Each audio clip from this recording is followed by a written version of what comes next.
takers of the dunya, which shows us that the dunya is not here only for us to use, but it's here for us to protect and to carry on for further generations that come after us.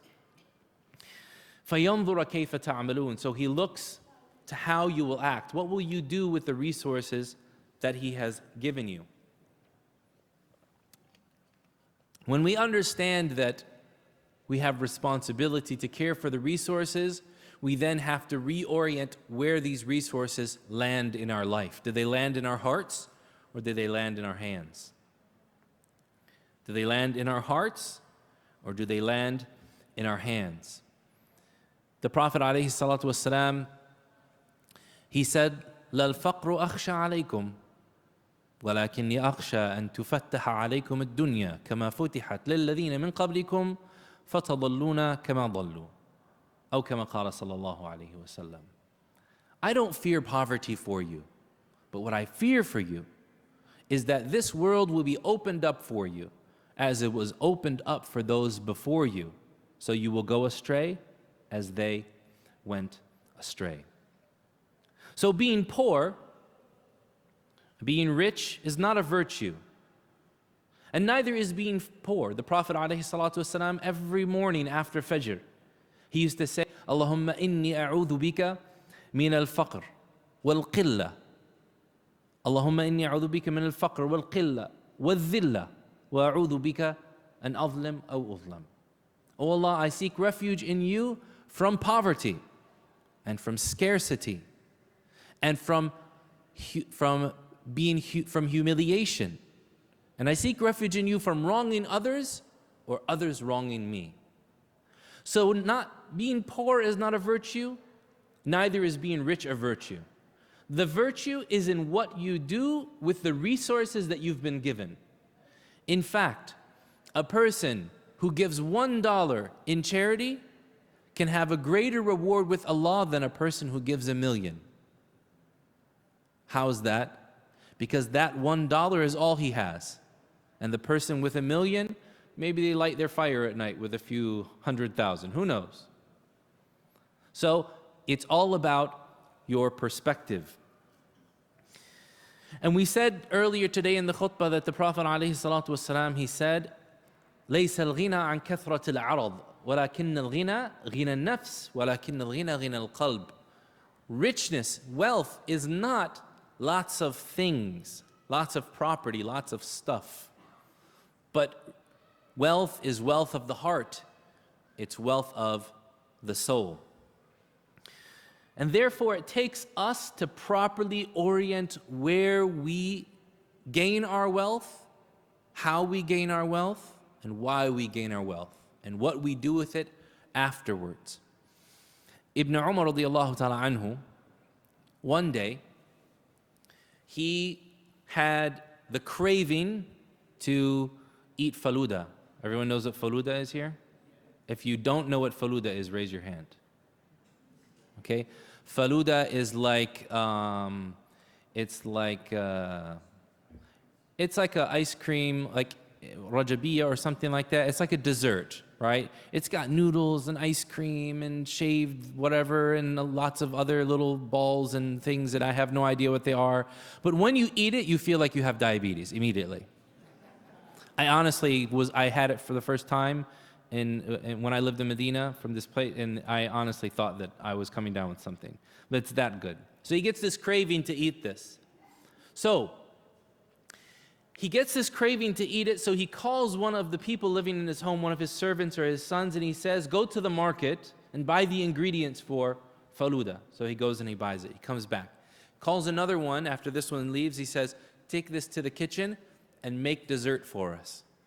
So he goes and he makes the dessert and he comes back. He calls another one. He says, "Take these trays of the dessert and find the poorest people in town, give it away to them." So he goes and he does it. These three, they meet later on in the house. "Hey, you were gone." "Yeah, you were gone too." "And then what happened?" "I bought it, I made it, I delivered it to some. We didn't get to eat any of it." They go back to Ibn Umar. "What's up?" "I bought it, I delivered it. We didn't get to eat any of the faluda. You didn't even eat the faluda. Why not?" He said, I craved faluda today. And then I remembered that Allah subhanahu wa ta'ala said, لَن تَنَالُوا الْبِرَّ حَتَّى تُنْفِقُوا مِمَّا تُحِبُّونَ. You will never reach the pinnacle of piety until you spend from what you love. And today I loved faluda, so I spent it all. So he was oriented his mind, his heart, his body to not become entrapped by material possessions, either those that he had or those that were in his reach. But to know that sometimes to get much, all you have to do is to give away a little. Zakat, 2.5% of savings after a year. But why is it called zakat? Because not only does it purify us, but it also allows us to grow.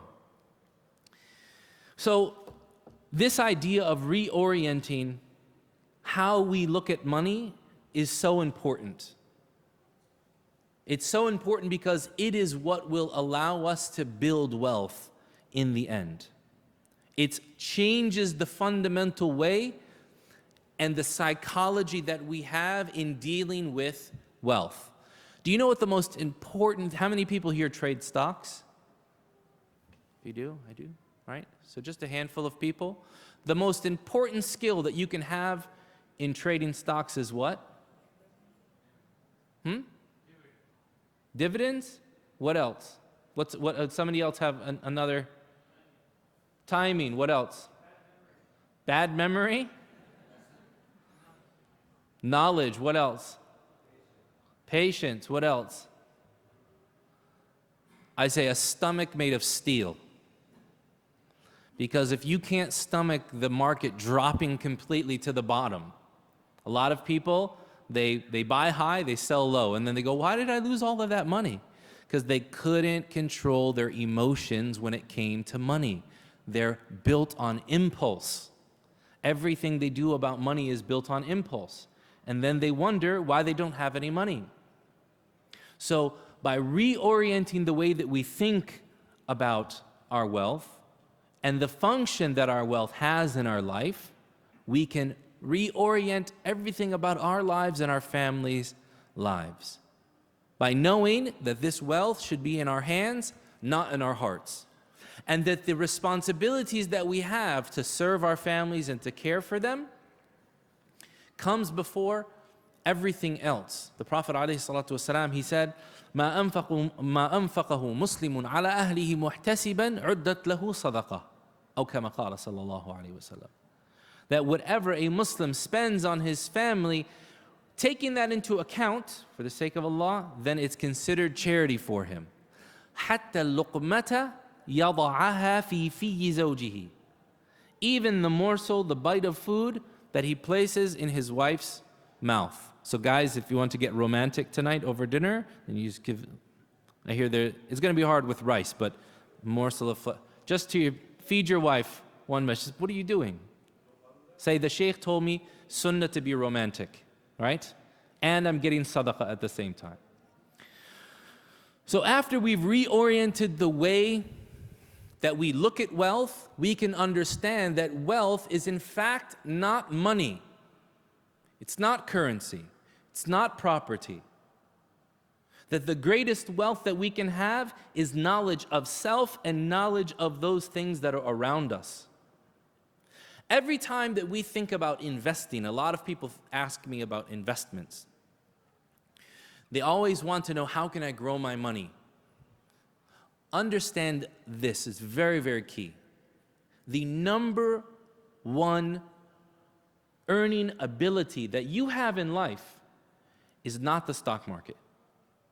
It's not real estate. It will be your primary source of employment. You will make more money in your life from whatever you do as an employee, as a small business owner, as a large, whatever, you make more money doing that than you ever will in the stock market. So the best investment that you can make is in yourself, is in your education, is in your certification, is in your physical, mental, emotional, and spiritual health.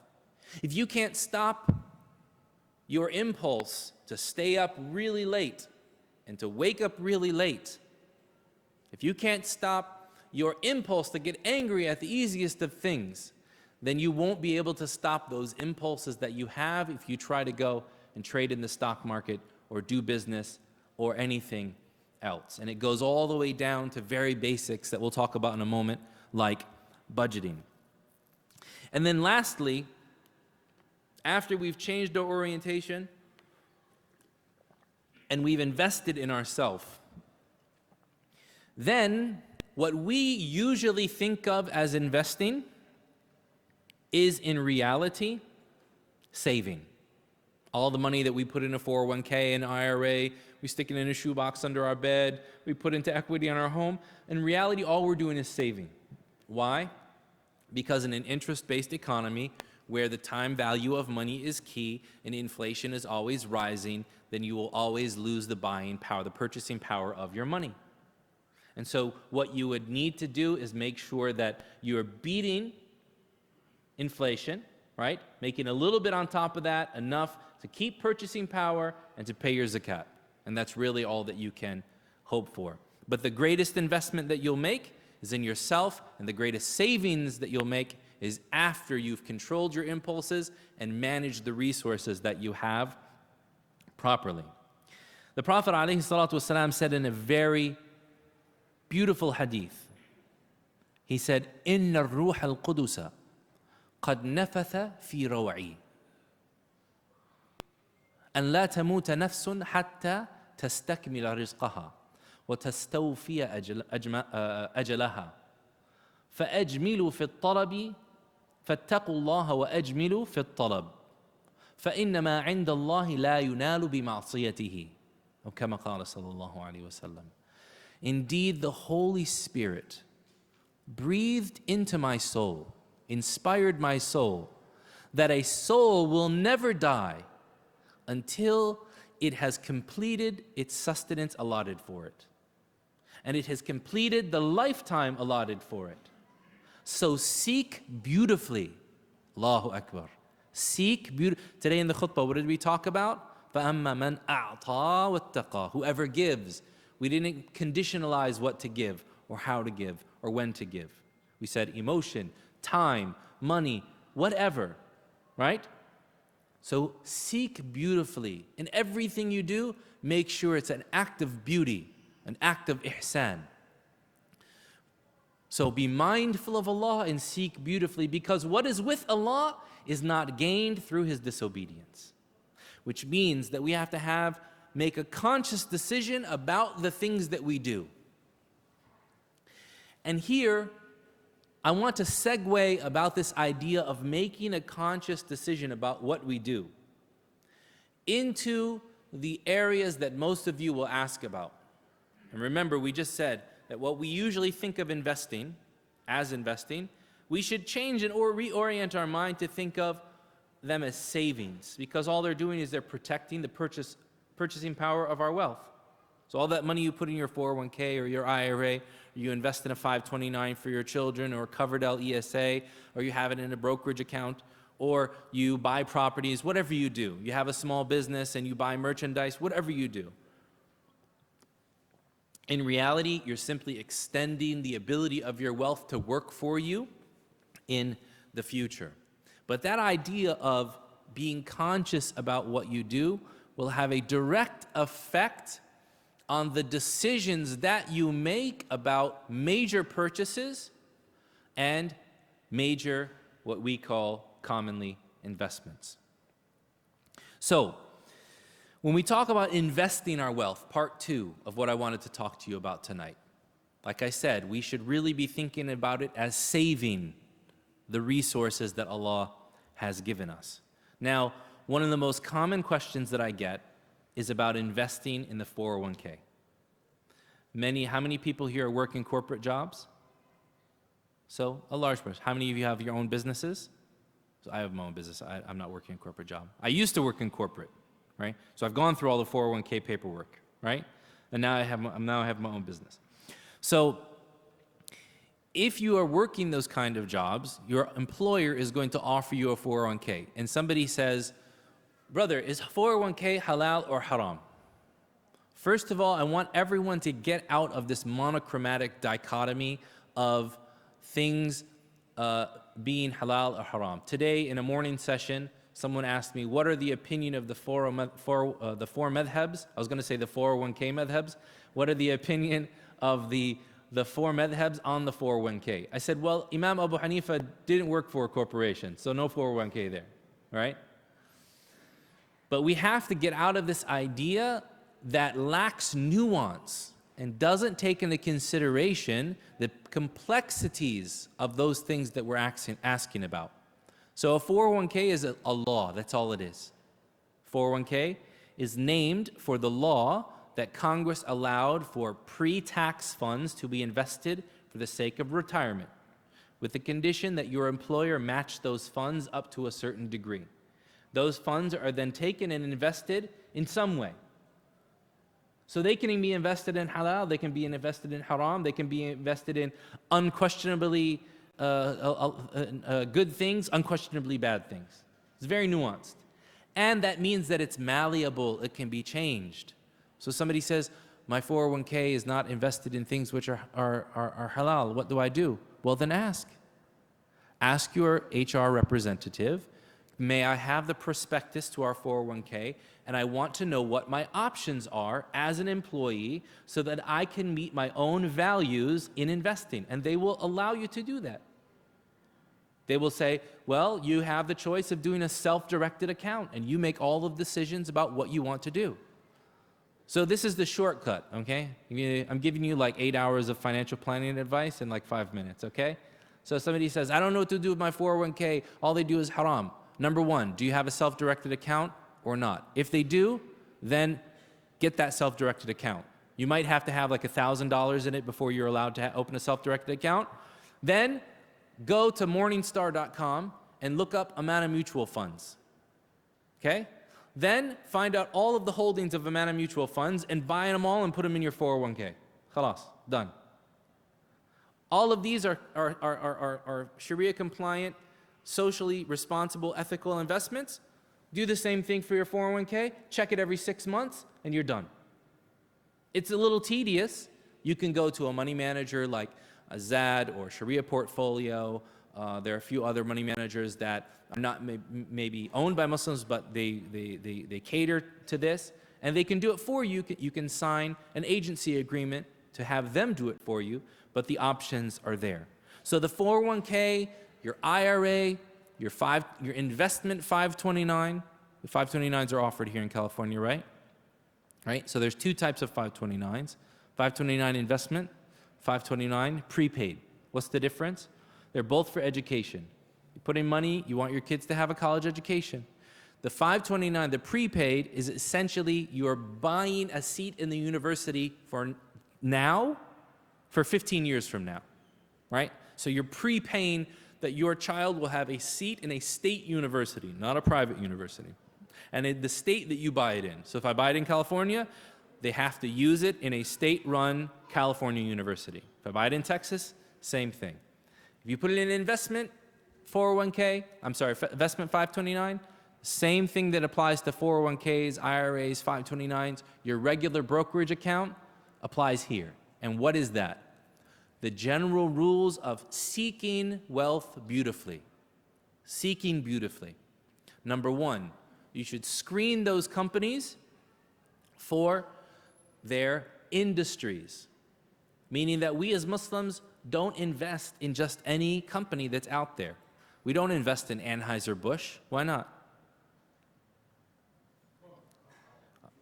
Sorry?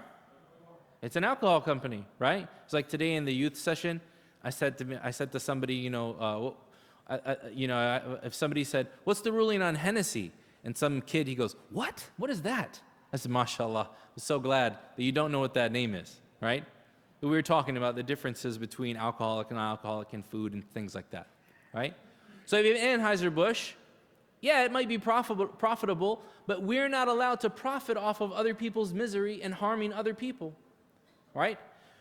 We're also not allowed to profit off of those who profit off of other people's misery.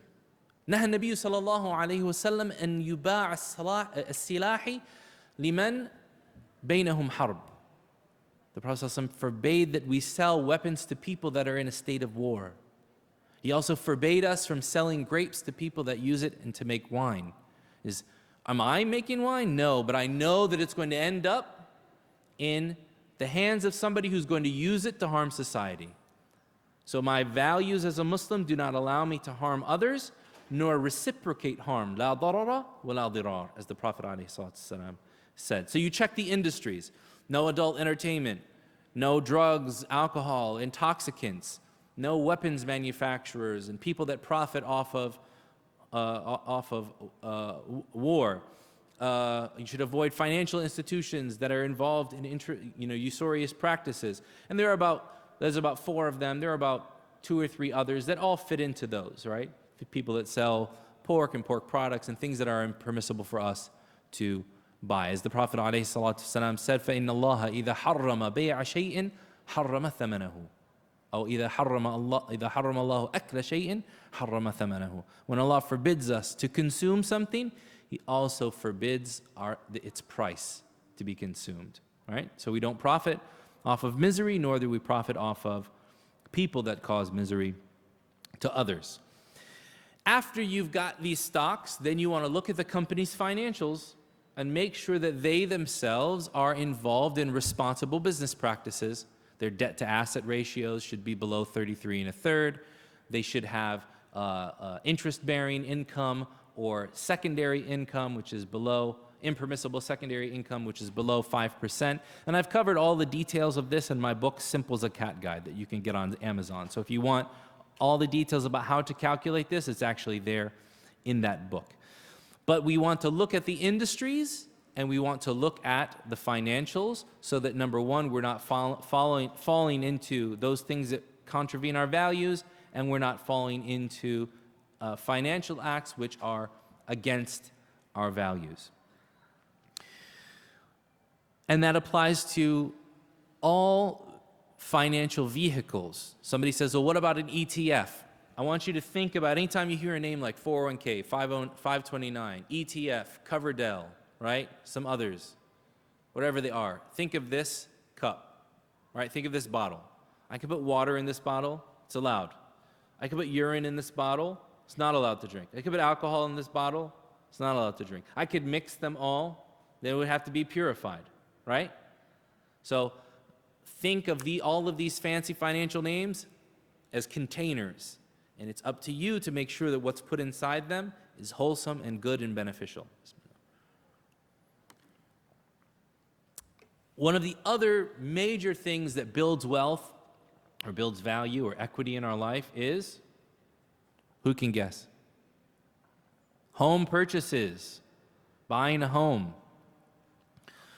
And I don't know if anybody here is in the business of selling homes or not, but I make it a principle to never endorse any company that is selling homes in the Muslim community. And the reason being is because the moment that you say the slightest nice thing, oh, Joe Bradford said, yes, evening news, right? It's allowed. And it might be allowed, but I'm not here to stamp that for you. Why? Because I believe that my responsibility is not to tell you what to do. My responsibility is to give you the tools to make an educated decision and to have responsibility in front of Allah. I won't be able to stand in front of Allah for you on the Day of Judgment, right? But my responsibility in front of Allah on the Day of Judgment will be, did you teach the people how to make the proper decision? And your decision is not his decision, is not her decision. Each of you have differing circumstances. And if you're wondering how I got involved in the ideas of finance and Islamic finance and law, it actually started from a session much like this in Houston, Texas in the 90s, in the age before the internet, where the only way that we would have sessions is people weren't going around speaking. We would do AT&T Telelink, and every masjid would pay like $100, and you get 15 masjids, $1,500, and then you get an international conference call line and you get some scholar from overseas, you fax them a list of questions, and then they have a translator either there or over here, and he speaks, and then somebody translates, and it goes out to all of the conference call people that are listening there. And so we were in this large mosque in Houston, and this scholar, may Allah bless him in his efforts, I credit him with being the catalyst for me to go and learn about this, but every single answer that he had was haram. Stocks, haram. Houses, haram. Kullish haram, right? So this guy after the lecture, he was like, Shu hayda, kullish haram, haram, haram, haram, ma fi halal. Everything's haram. There's no halal. He's like, I install cable for a living. I have 7 children. Where am I supposed to do? Put them in an alley, live in a box? What am I supposed to do? And it was his sincerity, his sincere frustration that made me think to myself, a faith whose holy book starts with the words Bismillahir Rahmanir Rahim, in the name of Allah, the Beneficent, the Merciful. Is it possible that everything in our lives has to be difficult and is not allowed?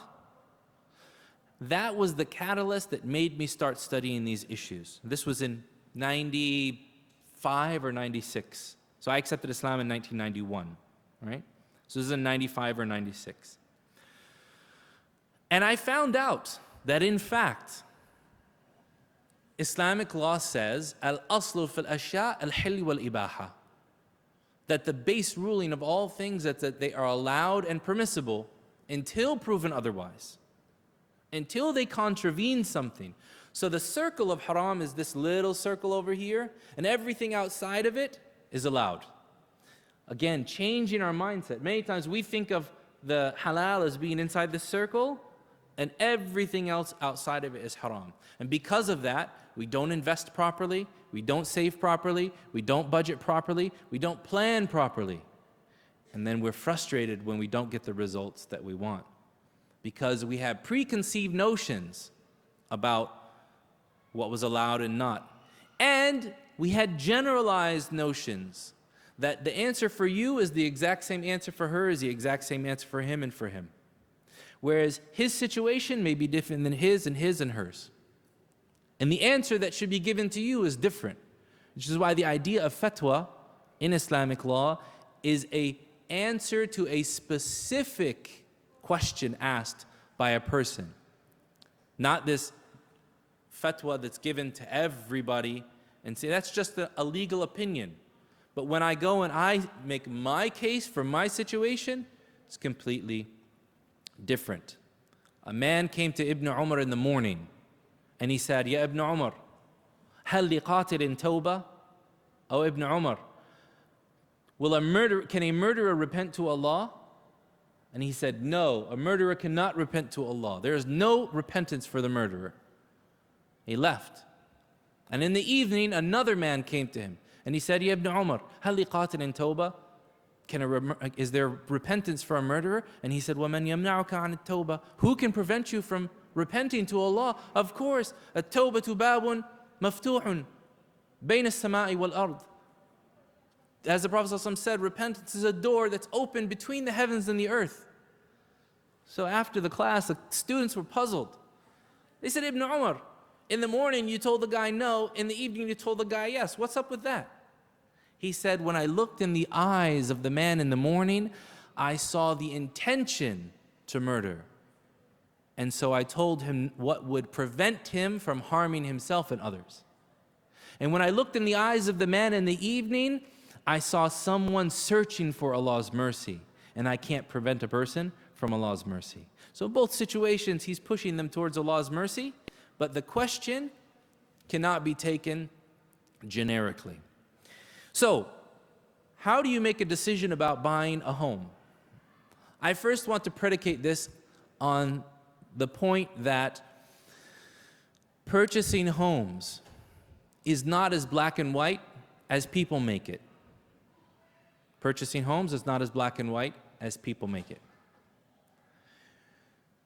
It's a very involved process that if you don't have a basic budget ready in your home, then you will have a very difficult time maintaining the purchase of a home.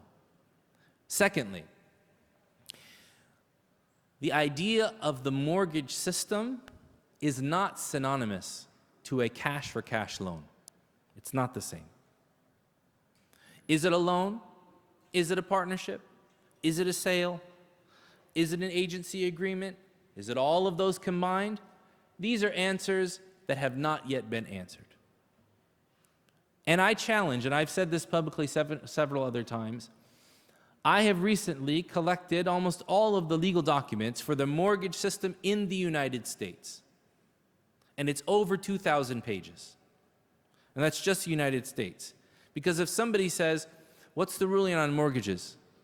Somebody says, oh, I read a fatwa from South Africa that they're not allowed. Somebody said, well, I read one from Egypt that they're allowed.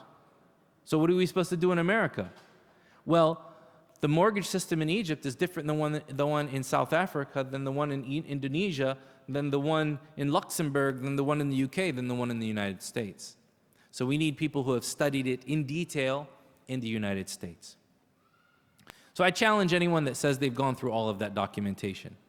All right? But whether you decide to use a conventional mortgage, which I will not tell you that you're doing 100%, I will not tell you that you're doing something haram. Why? Because I haven't read those 2,000 pages and made the detailed analysis to take that responsibility and stand in front of Allah for that on the Day of Judgment. Right? But if you're using an Islamic mortgage, I won't tell you that you're necessarily doing everything that's halal. Why? Because there are issues even with some of the Islamic mortgages. But what I will tell you to do is ask yourself these 3 questions. Number 1. Question number 1. Does buying a home contribute to the stability of my family or not? Why is this such an important question? Because many of us, we think that the American dream is 2 cars, 2.5 children, a white picket fence and a nice, and a nice home.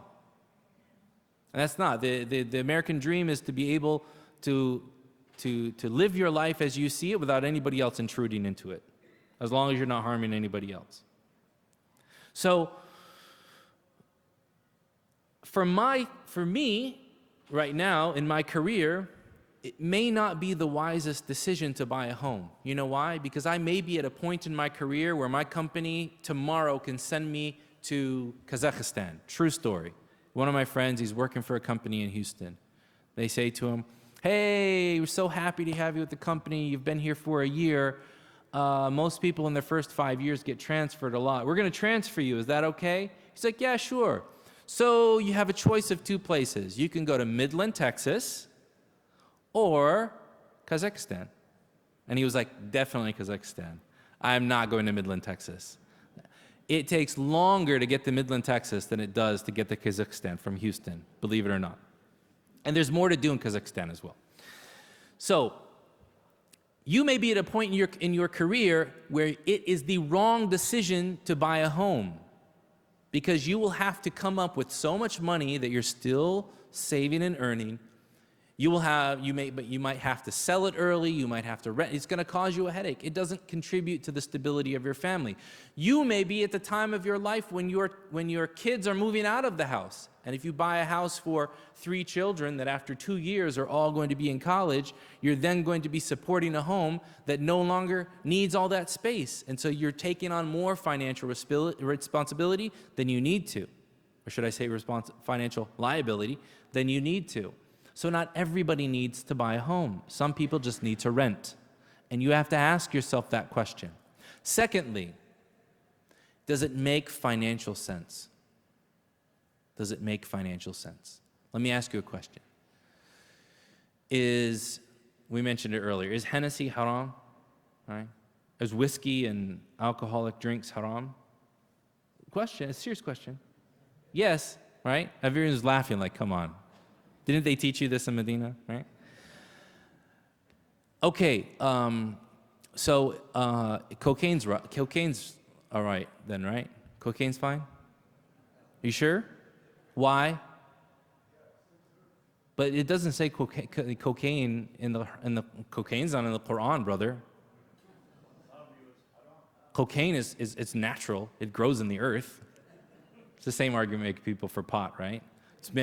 It grows in the earth, man. It's completely fine. Yeah, cyanide grows in the earth. It's completely natural as well.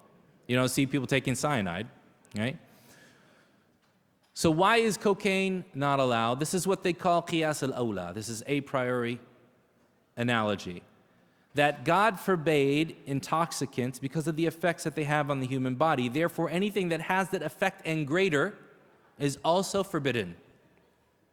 Right? Now notice this. Shaykh al-Islam ibn Taymiyyah, premier Hanbali jurist from the 8th century, 7th century, 8th century, he says that when people try to create legal artifice, hiyal, they call ruses or artifice, where they try to cobble together different ideas to make something haram halal. He says, one simple way of determining whether this is good for you or not is to ask yourself, is it possible that God will allow you to do something which is worse for you than what He's forbidden? Would God allow you to do cocaine and then forbid you to drink alcohol? Would He? Does that fit with the wisdom of Allah subhanahu wa ta'ala's actions? Allah is al-Hakim. We recite that in the Quran all the time. So whenever you're making a financial decision, regardless of what it is, ask yourself, does this make financial sense? Or am I allowing somebody to emotionally manipulate me into doing it for dogmatic religious reasons? By using terminology or telling, brother, do you want to own a home or do you want to go to hell? It's your choice. Actual statement. I'm not making that up. Someone was actually told that by a salesperson, right? And then lastly, am I ready to stand in front of Allah subhanahu wa ta'ala with the decision that I made on the Day of Judgment? The Prophet sallallahu alaihi wasallam said in the hadith of Ibn Abbas in Sahih al-Bukhari, يُؤْتَى بِالْعَبْدِ يَوْمَ الْقِيَامَةِ فَيُضْرَبُ عَلَيْهِ بِكَنَفَةٍ. The slave of Allah, one of you, myself, we will be brought in front of Allah on the Day of Judgment. And a canopy will be placed over us. Why? We can't look around. We can only look in front of us. فَيَسْأَلُهُ رَبُّهُ عَزَّ وَجَلَّ يَا عَبْدِي فَيُكَلِّمُهُ رَبُّهُ عَزَّ وَجَلَّ لَيْسَ بَيْنَهُ وَبَيْنَ اللَّهِ تُرْجُمَانٌ. Allahu Akbar. So his Lord, Allah, will speak to him without a translator. And He will say, my slave, did you not do such and such thing at such and such time? And the only thing he'll be able to answer is, yes, Lord, I admit it. Yes, Lord, I admit it. And then Allah will say, Ya abdi, لَقَدْ سَتَرْتُهَا عَلَيْكَ فِي الدُّنْيَا وَإِنِّي أَغْفِرُهَا لَكَ الْيَوْمِ. My slave, I hid that sin from the people in the last life, and I forgive you of that sin on this day. May Allah make us from that person. So you have to bear responsibility for your actions. And so I tell people, you have to, number one, go through the process of responsible, educated decisions in major purchases. Because if you don't, regardless of you using an Islamic or a conventional vehicle for doing so, then it is more probable there will be no barakah in that. In a hadith narrated in Sunan ibn Majah, the Prophet ﷺ spoke about home ownership.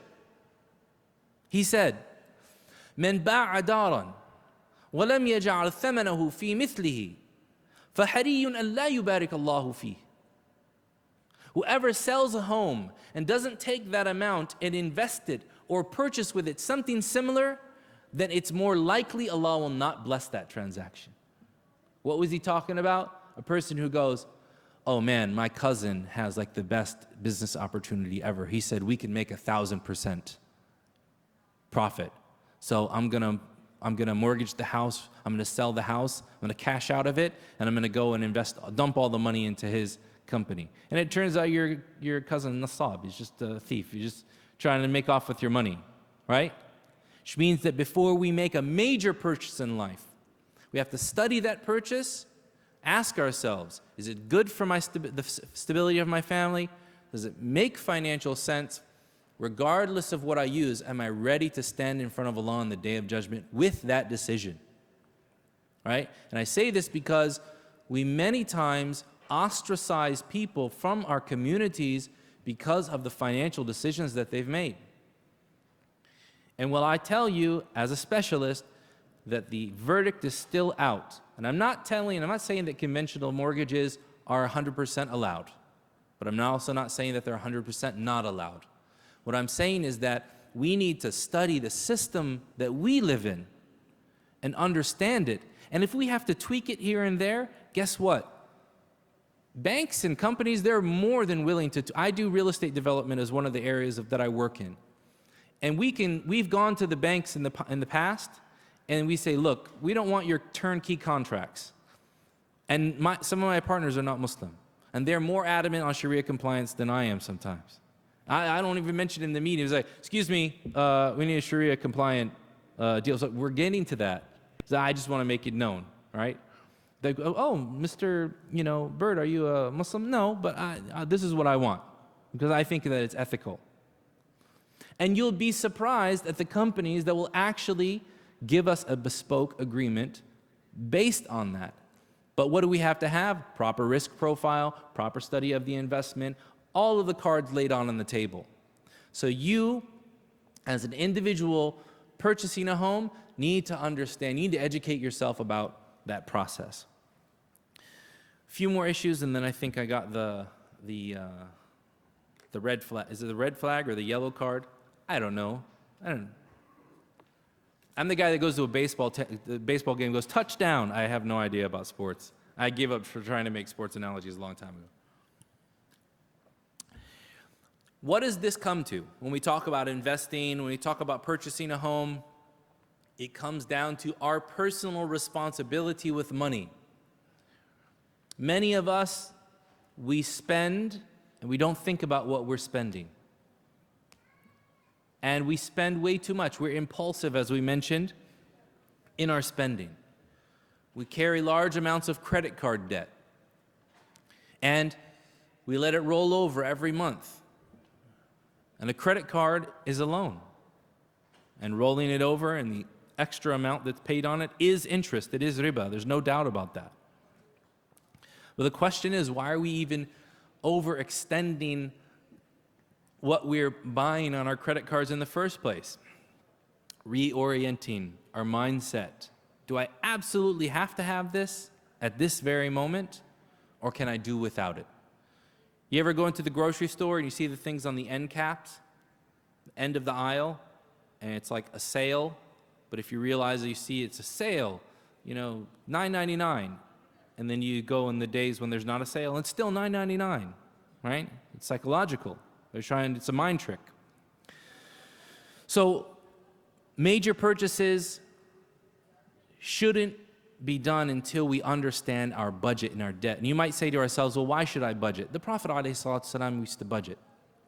He used to say, لو كان لي مثل أحد ذهبا لما أمضت ليلتان إلا وقد أنفقتها في سبيل الله وأنفقته في سبيل الله. If I had the like of Mount Uhud in dhahab. Who's seen Mount Uhud? You know the dimensions of Mount Uhud? 1 kilometer wide, about 7 or 8 kilometers long. Right? I was telling Jamil today, I love coming to Southern California because the mountains in Southern California look exactly like the mountains in the Hijaz. Look exactly like the mountains when you drive from Medina to Yambur or to Badr, or from Medina to Mecca. So I always have good memories when I came here. Seeing your smiling faces is good, and seeing the scenery here is good as well.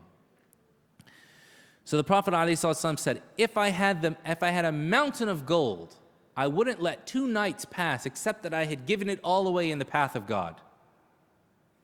إِلَّا شَيْئًا أَرْصُدُهُ لِدَيْنٍ. Except for some that I save to pay my debts. So he wasn't just giving everything away, right? He, alayhi salatu wasalam, was planning to make whole those people that he had borrowed money from. And yes, he borrowed money at times. He died, alayhi salatu wasalam, and his shield was pawned with a Jewish merchant in town. so that he could go out and buy wheat. Is it because he was poor? No. But what he was showing us was two things. That it's permissible at times to take a loan. It's permissible to secure that loan with an asset, and it's permissible to do business with people of other faiths. But he had plans because immediately after he passed away, he said, oh, the money he had was in the home. They went and they paid the man immediately. But if we don't have a budget, we don't know how we're spending, it makes the idea of halal and haram in business and investments and home purchases that much more frivolous. Because we don't even know if our spending habits are halal and haram, much less something which is preferred by Allah subhanahu wa ta'ala or not. So all of us are at one of three stages in our life with buying a home or investing or whatever. Maybe you're an extremely high wealth earner, and therefore, regardless of who you're going to buy a home from or invest with, they're going to give you what you want because you have that much money. You have that high of a credit score.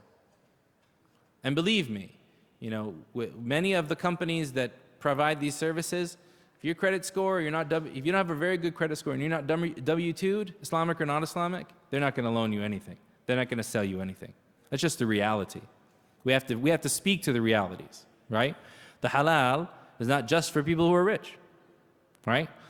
And therefore, we should not be stigmatizing people that are forced into non-optimal decisions because of the circumstances that they live in.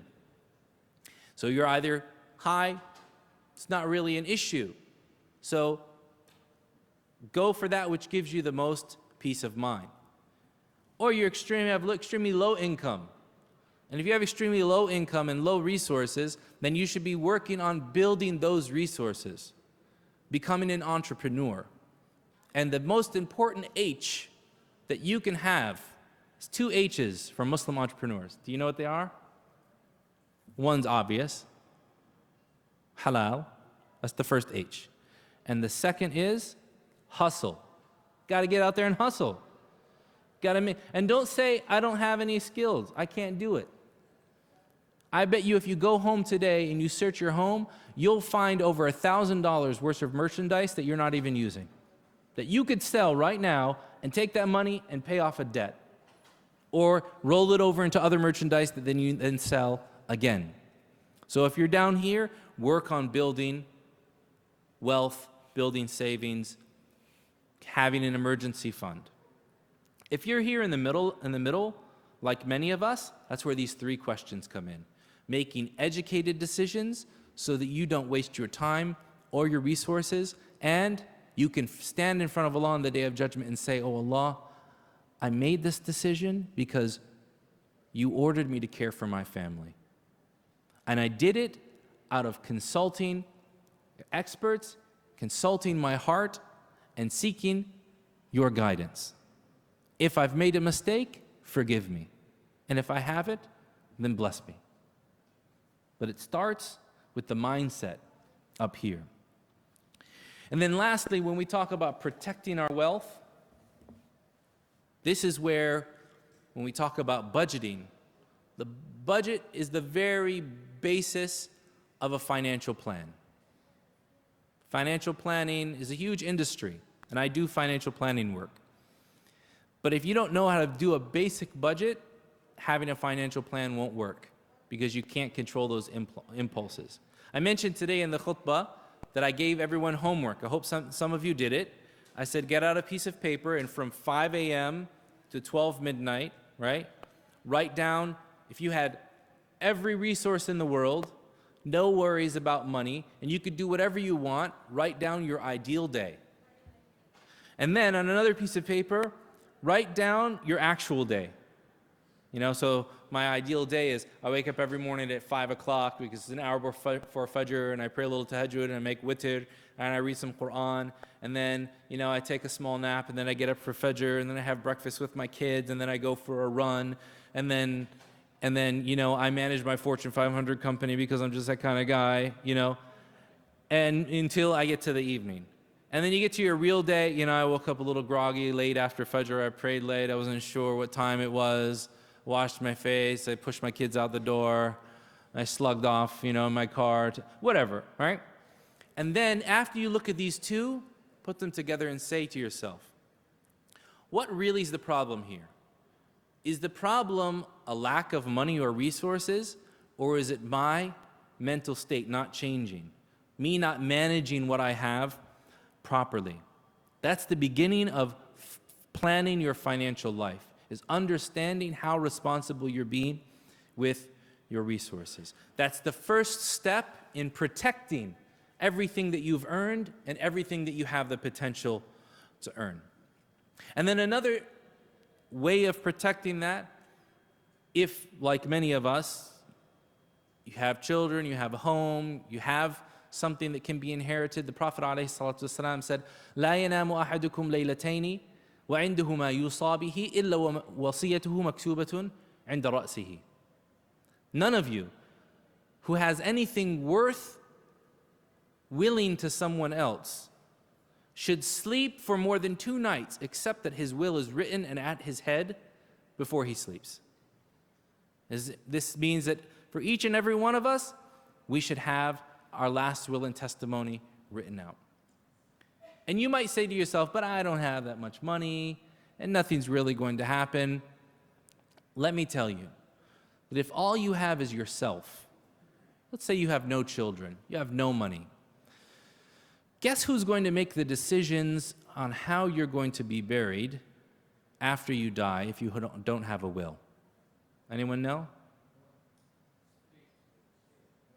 Well, the state, they're going to find one of your family members, and let's say you have no family. They're just going to give you throw you in a pit, basically. I mean, just bury.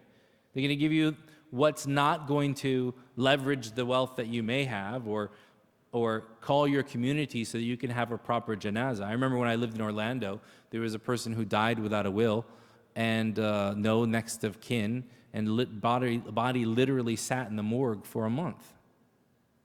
And they found he's a Muslim, from a Muslim country, right? But somebody was a stickler in the office. They wouldn't release the body to anybody else, right? So even if it's just having a proper burial, you need a will. If you have children, it's even more important. Do you know why? Because if you don't decide who's going to care for your children after you die, the state is going to decide for you. And guess what? You may say, oh, all of my family are Muslims, alhamdulillah. No problem. Guess what? I have Muslims in my family. I don't want them. I don't want certain people in my family taking care of my kids. I mean, as soon as my oldest son became 18, we changed we changed the wills to his name, so that he takes care of his younger brothers and sisters. Because he knows better than his aunties and his uncles. He knows better than his grandparents, right? So if we die, he's immediately responsible for them, right? So it's important that you make sure that your values and your decisions are reflected after you pass away. And if that's what you can will to those that are after you, then you should have that done. And if you have wealth, then by having a will, you're more likely to protect it from fees and taxes and other things that can greatly diminish it when it's passed on to your children. In fact, you can mandate by the will that it's placed into a trust and is only dispersed to your children when they meet certain stipulations. I have a friend who, in his will, it says that the money in the trust that I've created will only be given to my children if they gain a professional certification and maintain it every year. So now he has a child that's a dentist, another child that's a lawyer, so on and so forth. So there's 2 ways that you can get a will. You can go to an estate planning attorney who can draft a will. That attorney may not know what you need as a Muslim. They may not know the rules of inheritance. They may not know the rules of bequests.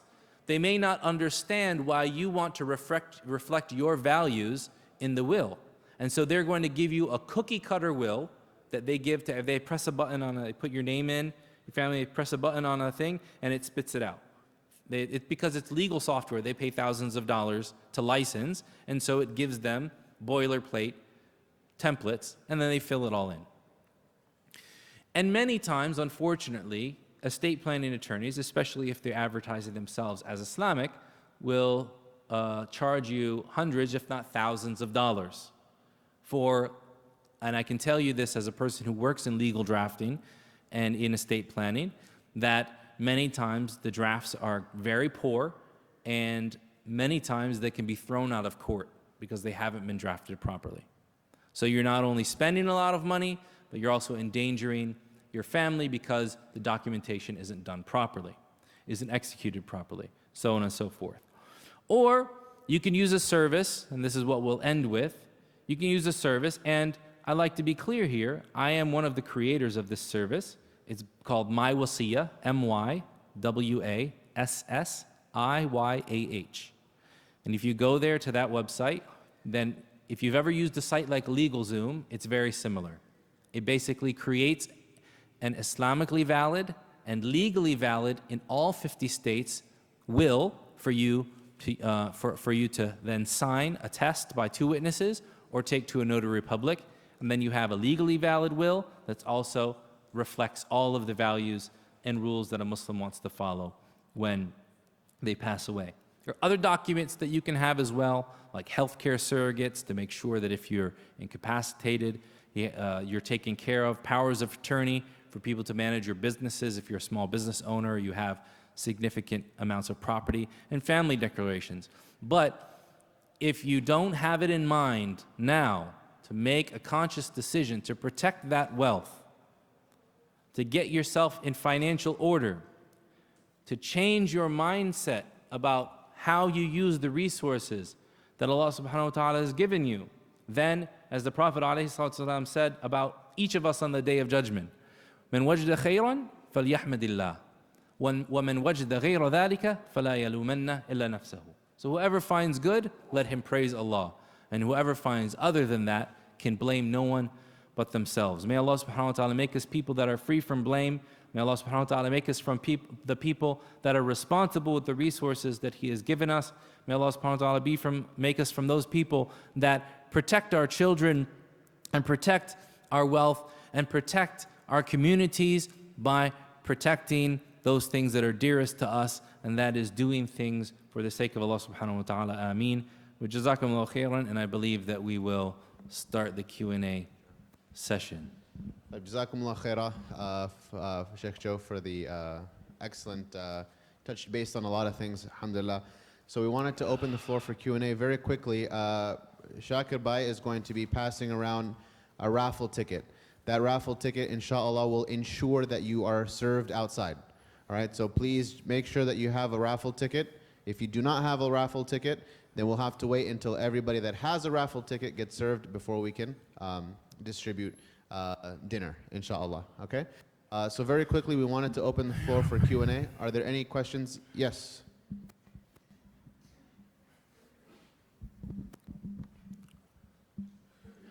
So investing in certain companies, which can be described as يغلب عليها الطابع الحلال. I give you an example. Nutsbury Farm that deals with Nutsbury Farm. They sell food, they have, kids games and all that. But they might sell alcohol somewhere in the restaurant. Is investing, is buying stock in Nutsbury Farm, okay? Simply because the logic behind it. Again, it's not 100% halal, but يغلب عليها الطابع الحلال. What do you say about it? So that's a good question. So when buying a stock, every company has primary earning activities and secondary earning activities.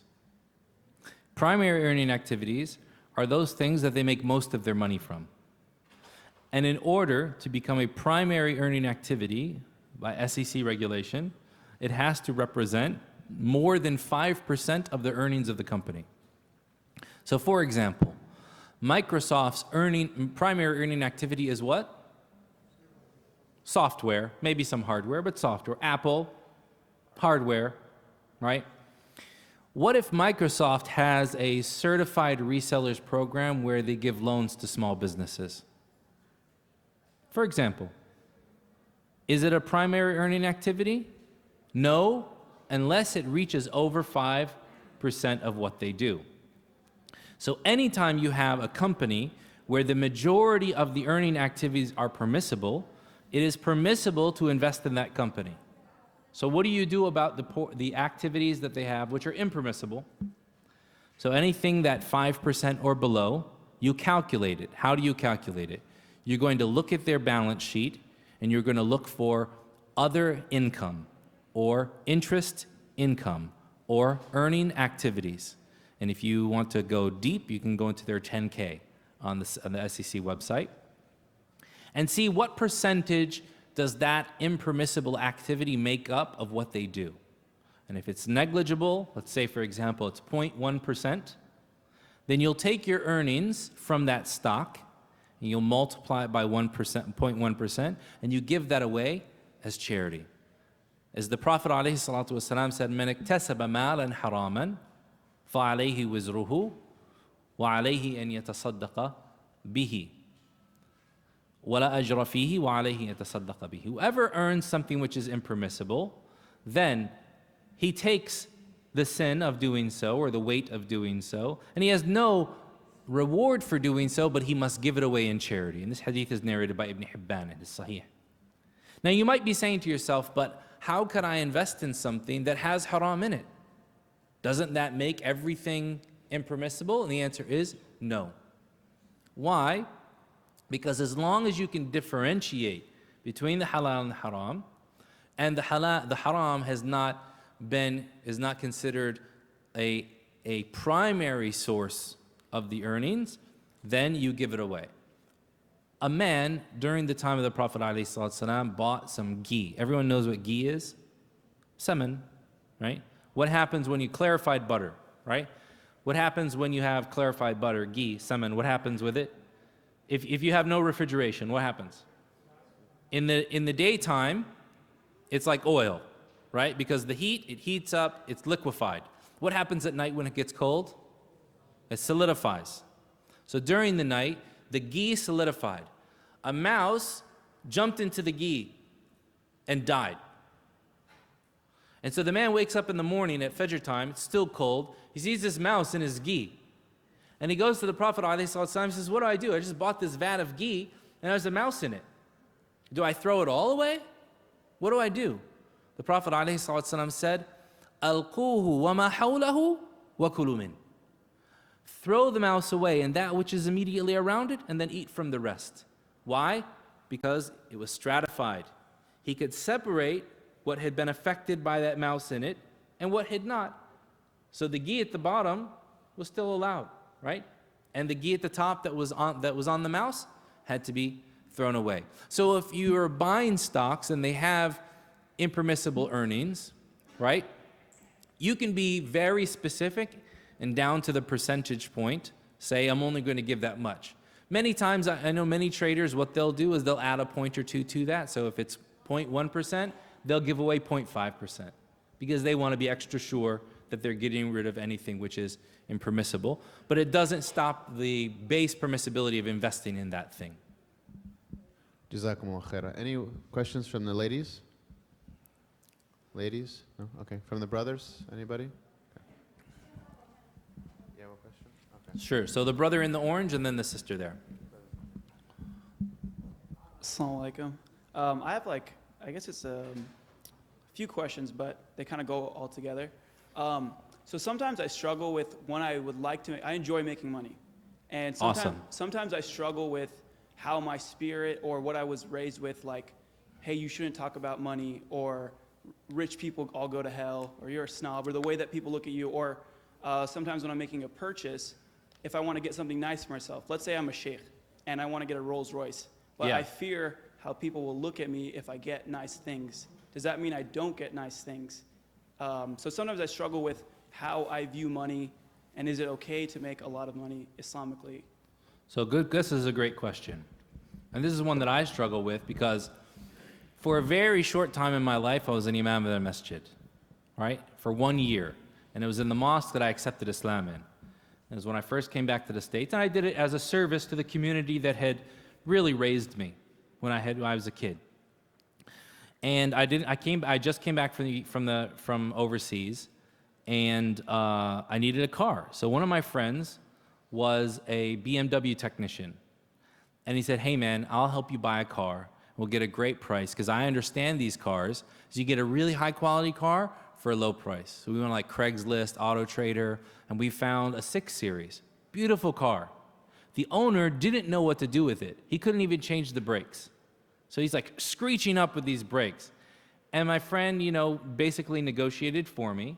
And so, I got this relatively new 6 Series for like $6,000. It was worth maybe like 10 or something or more. And man, I rolled up to the masjid and I parted, La hawla, look at how these people spend our money. I hadn't been working there a month. I didn't even take a salary yet. I was working on my savings from working in the bank in Saudi Arabia. And, people just, these, a lot of it's mental with people, and you can't invest too much in people's, mental, you can't invest your emotions in their negative emotions. That's number one. And also understand that Allah subhanahu wa ta'ala, or the Prophet sallallahu alaihi wasallam said, Inna Allah jamilun yuhibbul jamal.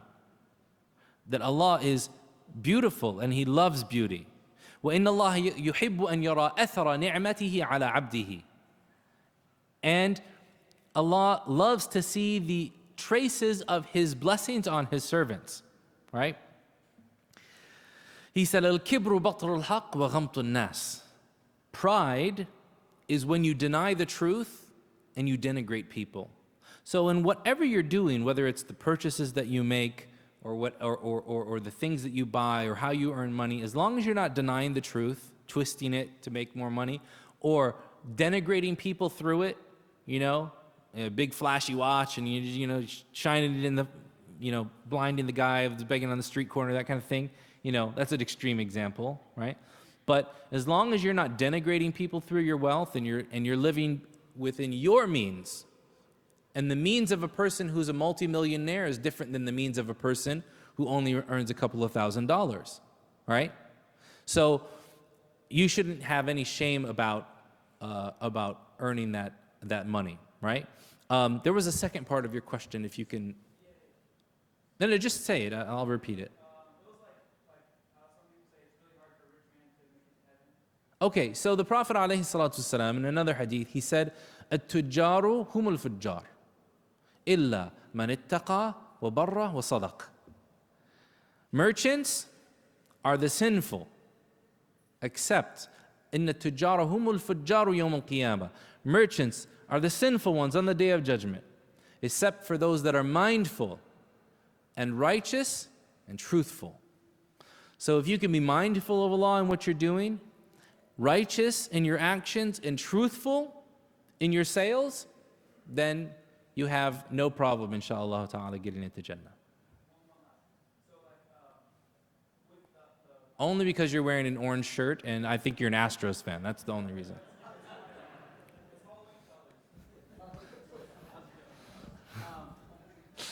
When you do have nice things, like for instance, my family will say, man, if you wear a Prada jacket, someone's going to put nothing on you. Yeah.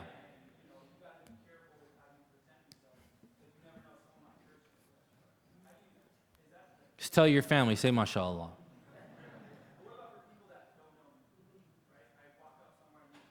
This is why, it's important to make your adhkar and your ad'iyah every time, in the morning, in the evening. Be a person of dhikr, be a person of taqwa, be a person that's in the remembrance of Allah. If you can be in the remembrance of Allah, you don't have anything to worry about. Those type of things, they only have power over them when you give your power, when you cede your power over. Inna ibadi laysa laka alayhim sultan, right? Illa man ittaba'aka min al-ghawin. My slaves, those who are worshipful to me, right? Allah tells Satan, you'll have no power over them, except for those who are astray that follow them. So as long as you're doing what you've got to do, don't worry about those things at all. The sister over here. Hi, Assalamu alaikum. Thank you. Do you know of any banks that do loans which are Islamically compliant, which is not like interest and riba? So business loans, working capital loans, that type of thing is probably like the holy grail of Islamic financial services in the United States, because quite frankly, I don't know of any. No. I know of some. I mean, everybody wants to do consumer products. Everybody wants to, sell finance cars and homes and things like that. But I personally don't know of anybody that's doing like working capital business loans. Now, I've helped arrange in the past equity investments into businesses by venture capitalists. But that's different than having an institution that's set up and that can kind of systematize that. I don't know of any, but if anyone knows of any, please let me know. Yeah, I was hoping when I came here that I'd find out some sort of a bank that's going to help us get some loan, which is riba free. That's the main thing. I really wish I could help you. I mean, the only thing that I know of, like I said, is that when equity equity investors would want to invest in either some type of bridge financing or long-term equity play. And I just want to say one more thing, which is I am an attorney and I do wills and trust, and my card is outside, so contact me. I've been here since the last 2 years. I do wills and trust and Islamic wills and trust as well. Great. Thank you. Thank you so much. Jazakallah khair. I'm Sarah Nadeem, by the way. Thank you. Sheikh, when they ask the question, could you repeat it so we can get it on camera? Yeah, sure. Jazakallah khair. Assalamu alaikum wa rahmatullah. Thank you for coming out and giving this lecture, which is very important. This might be a clarifying question. Sure. Investing in the financial stocks is not permissible. Yes. Yet, when we are mortgaging our home with a traditional bank, let's say Bank of America, we are not 100% sure about whether that's haram or halal. Okay. Can you clarify it? So investing in financial services companies is not permissible because they're making their money off of loans and interest-bearing investments, and with the mortgages, it's different. And you actually touch on a very important thing, and that is not all finance is the same, and not all means of financing things are the same. So the way that you finance a new car, is completely different in structure than the way that a used car is financed, the way that a home is financed, the way that education is financed. So there is a lot of nuance that goes into these things. And although the word interest is used, interest is an accounting term, okay? Which simply means whatever is above the capital, the profit that's made above capital, whether it's made in a way that's permissible and converges with our values or not. Whereas riba is the earning on cash for cash which is given, right? A mortgage is not a cash for cash transaction, all right? It's much different than that, because a loan in Islamic law is where I have $100,000, or let's say I have $300,000, and Jamil says, hey Joe, I heard you have $300,000. Can you loan me that $300,000? Well, why, Jamil? Well, I want to buy a home. Okay, I want to buy a home. So I say, sure. So I loan you $300,000. As soon as I loan him the $300,000, what is he liable to me for? $300,000. He goes, hey Joe, psych, I'm getting a Bentley. I've already got a house. Do I have any legal recourse to stop him from buying the Bentley? No, because the only recourse I have is to recuperate my capital. Whereas if I buy a home, the funds, I never touch the $300,000 when I mortgage a home, regardless of how I buy it. I never see that money in my bank account. It goes directly to the person who's selling the home. And you go to the title company, the title goes to you, depending upon your state, whether it's a lien state or a title state. The money goes to the seller, and then there's a lien or a title, depending upon who it goes to. So the processes are different, right? So what I'm saying is that with the mortgage processes, there are some doubts.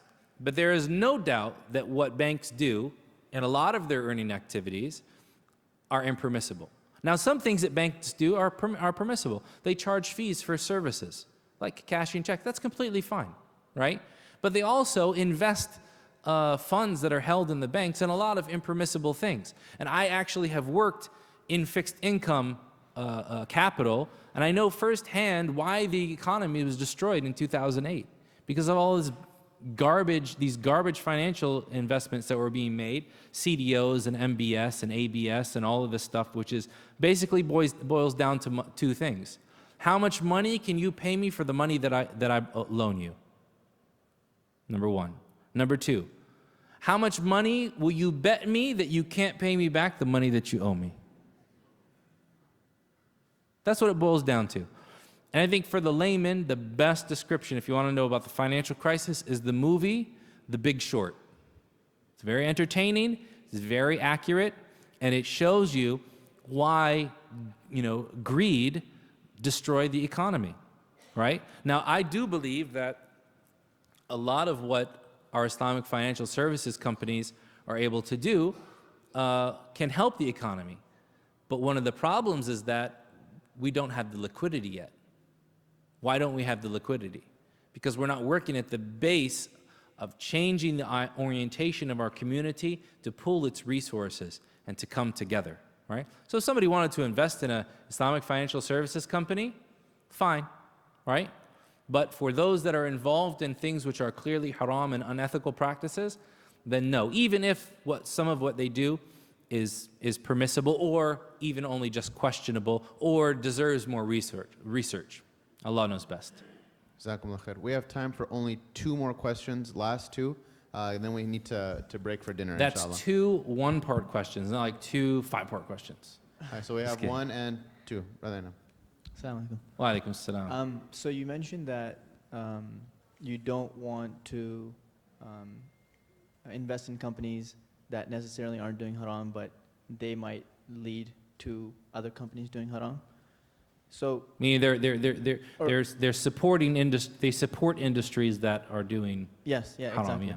So in the industry that I'm in, real estate, mortgage lenders always offer to pay for your advertising or your marketing or definite lead generations where leads come in, and then by selling them a home, they do the loan and they benefit.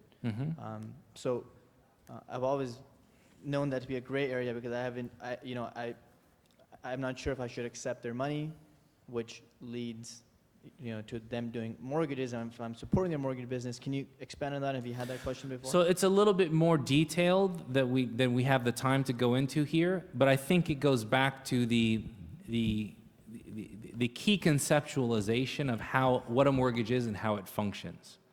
And is what a person who is loaning money for a home, is it synonymous to an interest-bearing loan, or is it a quasi-sale, right? I'll give you an example. If I said that, let's say, for example, you have a home, you want to sell it, right? So I come to you and I say, hey, you want to sell that home, right? And you go, yeah, okay. Well, I think I have a buyer for it, right? And you go, okay. Or, you know what, I'll buy it. You go, okay, sure. Just bring me everything that I need and consider it done. And then I go to Jamil and I go, hey man, I heard you're trying to buy a house. He goes, yeah. You know what, I have just the house for you. I have a house to sell for you, right? Okay, consider it done. Both of you have agreed. But you haven't agreed, right? You've agreed on the pretext that I'm selling it to you. Then I bring you two together and I go, hey guys, guess what? You wanted to sell and he wanted to buy, and I kind of convinced both of you that there was this need, but I was just kind of acting as a middleman. So, why don't you pay me a fee? And then you consider the sale done. Both of you have signed with me, right? Is this allowed or not? Talking about Islamically, right? So what they call this in Islamic legal jurisprudence is bay'un mu'allaq. It's a suspended sale. It's waiting for you two to approve it. If one of you says, look, I don't agree with this whatsoever, right? I didn't have foreknowledge of this. Then it's not allowed. But if you agree, then it's allowed, right? So the reason why I give that example is because that's somewhat similar to what a broker does, but not exactly. Obviously, there is foreknowledge, right? So if this idea of there being like quasi contracts, quasi sales, is there and needs to be hashed out more, for Muslim scholars and jurists that are doing this type of research. But the point being is that we shouldn't hear the word loan, hear the word interest, and immediately think, hold on, because the consideration for rules in Islam is not on the words that we use, but it's in the function of what we do. So if I have this bottle of water and I say, I give this to you as a gift for $5. Meager gift for only $5. Was it really a gift? What was it? So I'll sell you this bottle of water for a price of $0. Was it a sale? No, it was a gift. What's the difference between the two? The function. We shouldn't focus on the words. Someone asked me a really good question that came up today, and I'll answer it now for you all because it's probably in some of your minds. Is it permissible to lease a car? Well, why wouldn't it be permissible to lease a car?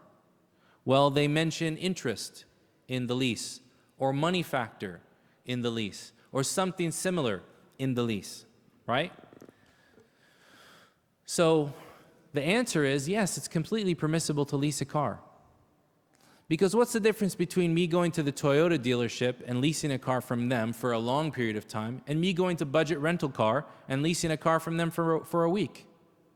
Am I obligated to purchase the car at the end of the lease? Am I obligated to purchase the car at the end of the rental? What am I paying Budget Rental Car for? The use of the car and basic liability if something's damaged. What am I paying the leasing company for?